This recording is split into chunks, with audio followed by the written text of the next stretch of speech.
Hello there, welcome to my YouTube channel, Truth Emotion Studios.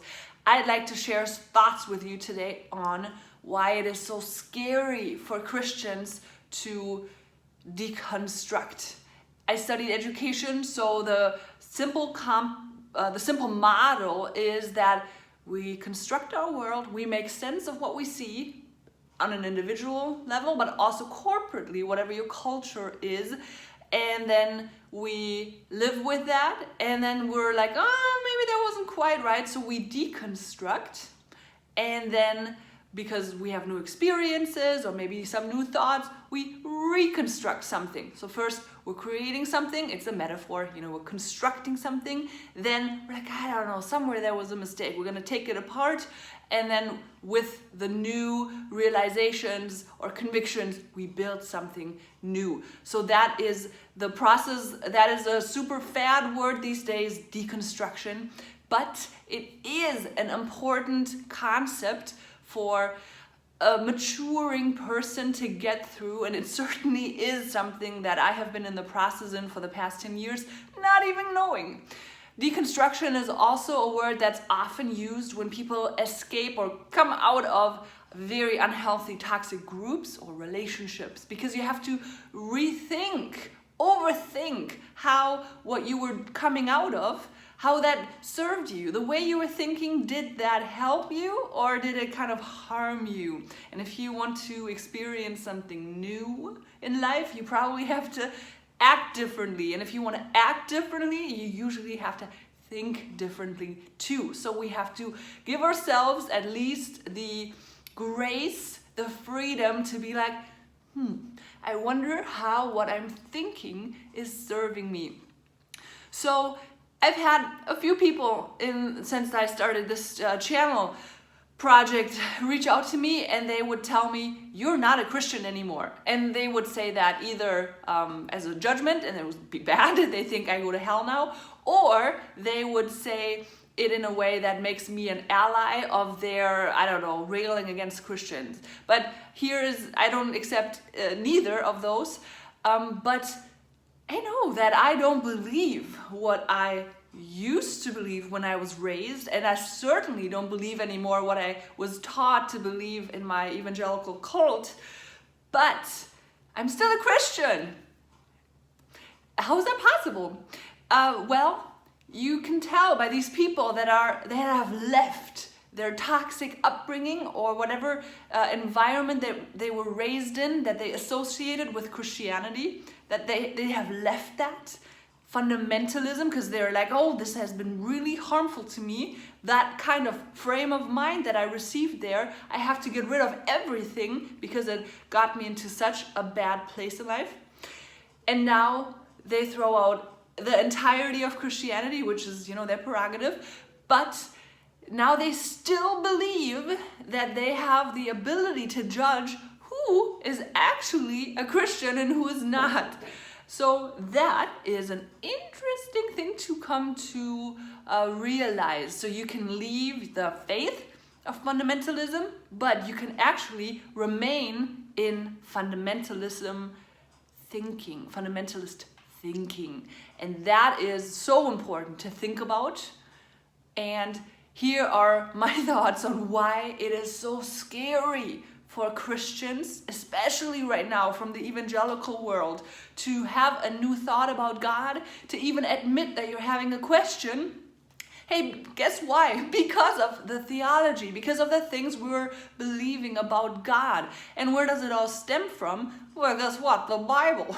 But not just the Bible, it's also people's interpretation. And that in itself is so hard for a fundamentalist thinker to accept, that you can look at the same verse and you can come up with different interpretations.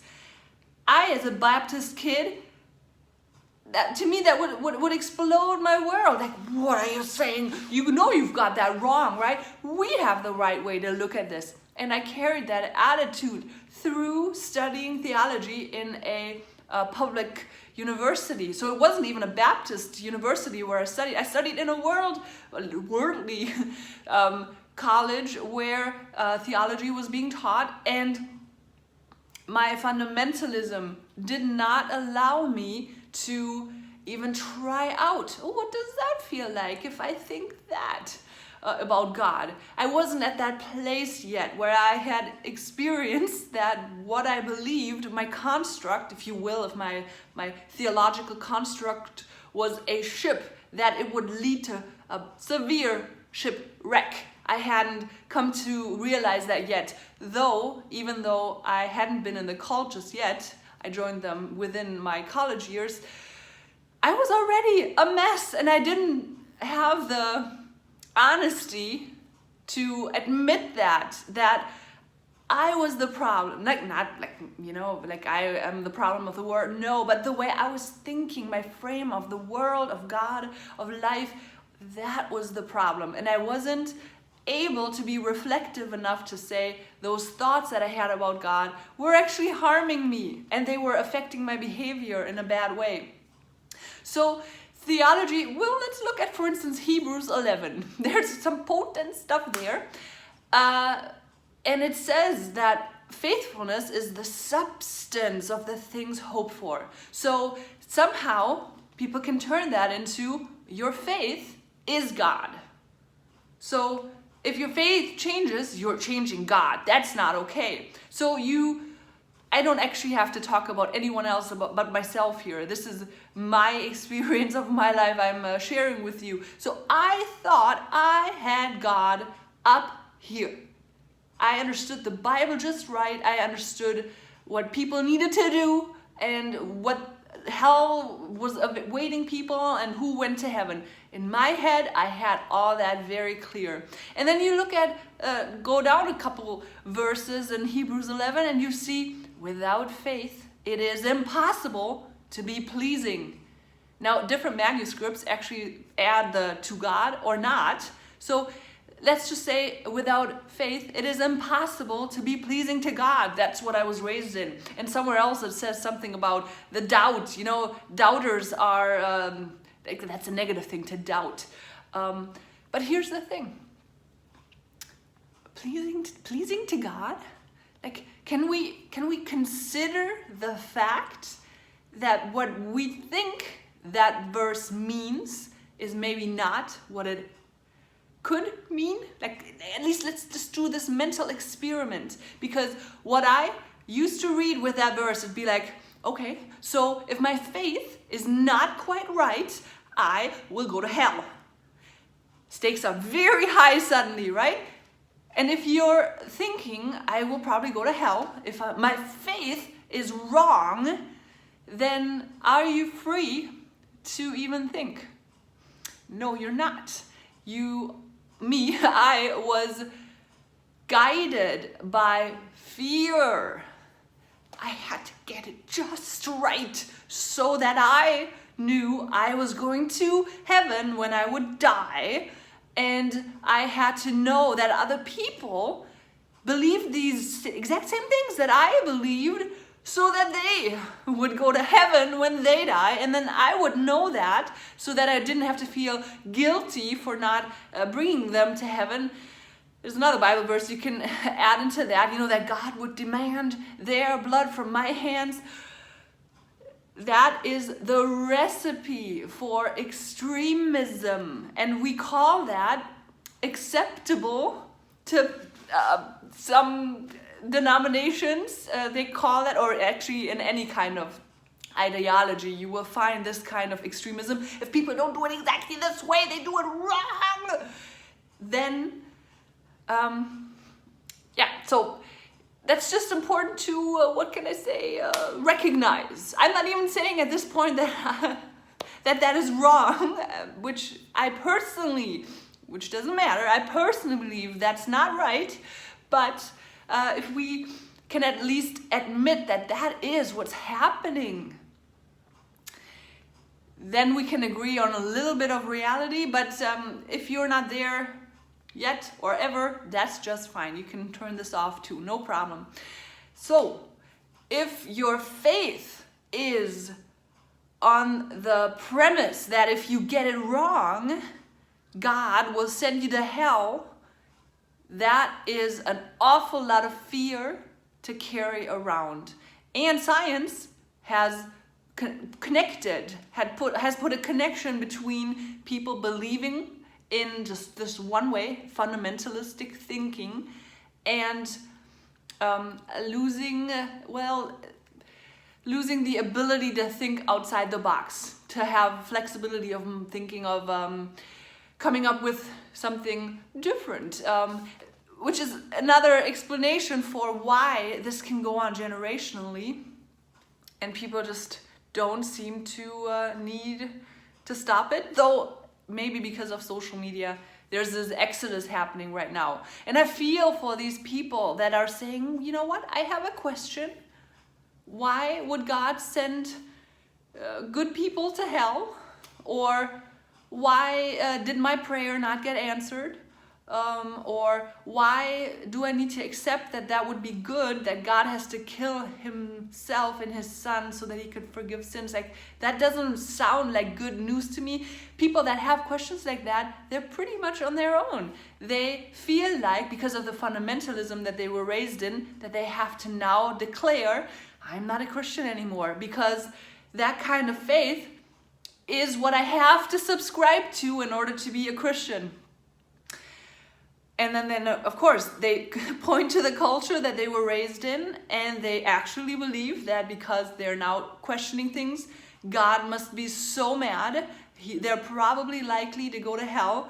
That, however, is really bad for your mental health, so you muster up whatever strength you have left and surround yourself with other people who are thinking just like that, so that you can escape all that. And you know what? It's very important to leave that kind of fear-based mentality, just so that you have a chance, to breathe, to live without all that fear. So do I understand the need or the impulse to throw out the baby with the bathwater? Yes, I understand that.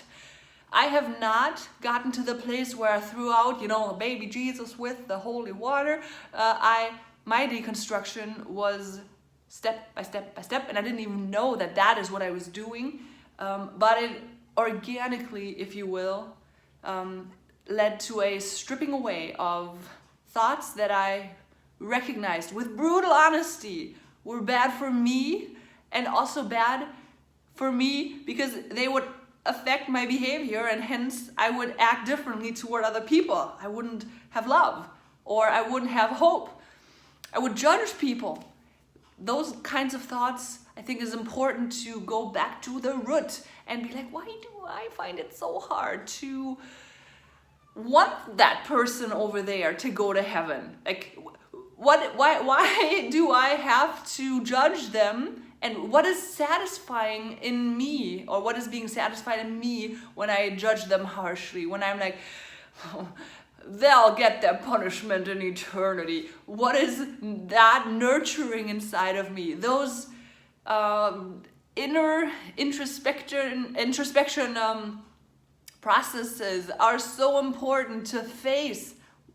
Well, maybe in a Christianese language, I would say, to face the darkness inside of you. If you can't go there, that's fine. I don't think you go to hell.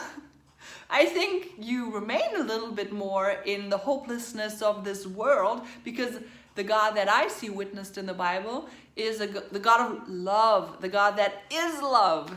If you want to point to any Bible verse or chapter to describe God really well, besides Jesus, his life, it's Paul's song about love. Love is patient, love is kind.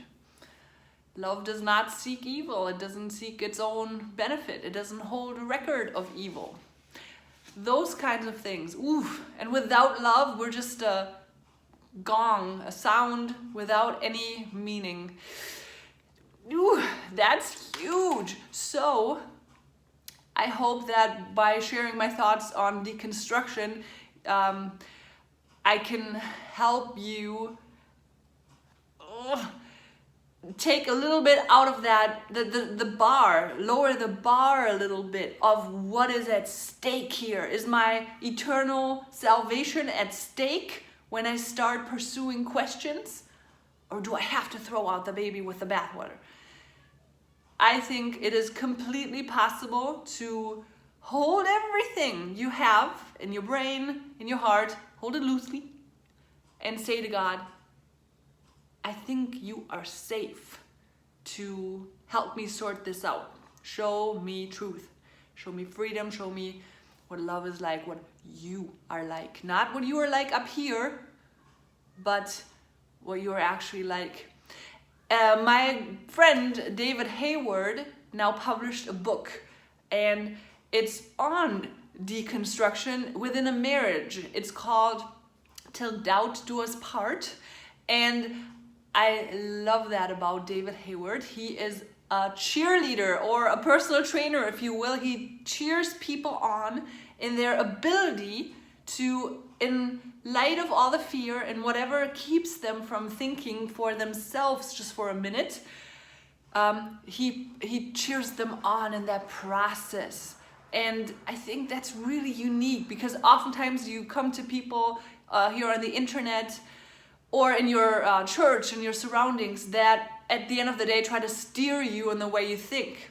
Now, I hope I'm not doing that, but what I will say for sure I am doing is I speak about my experiences with spiritual abuse within the church, and I will share how my thoughts, my faith has changed, has evolved, how the good news actually became good news to me. But if you want to believe that at the end of the day, it's up to you. That's none of my business. So I really want to recommend this book to you, especially if you're married and you find yourself having questions, maybe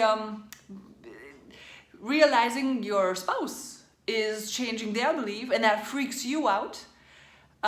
David is not teaching you any theology or telling you, now here's the right way to think about God. He has lived through this himself with his wife, and they have learned a lot of hard lessons and made their marriage about the love for each other and not about agreeing on the same thoughts. But that is so difficult. Again, if the stakes are so high that you think, now my spouse is going to hell, or maybe no, I am going to hell. I don't want to change, and this is not the person that my spouse signed up for, or they have changed. That's not the person that I signed up for. So he's really beautifully honest in his book, and of course, because he's David Hayward, he's the naked pastor, the cartoonist, graffiti artist. He has a bunch of lighthearted but also very deep cartoons throughout the book. So you can acquire that on his page or on Amazon.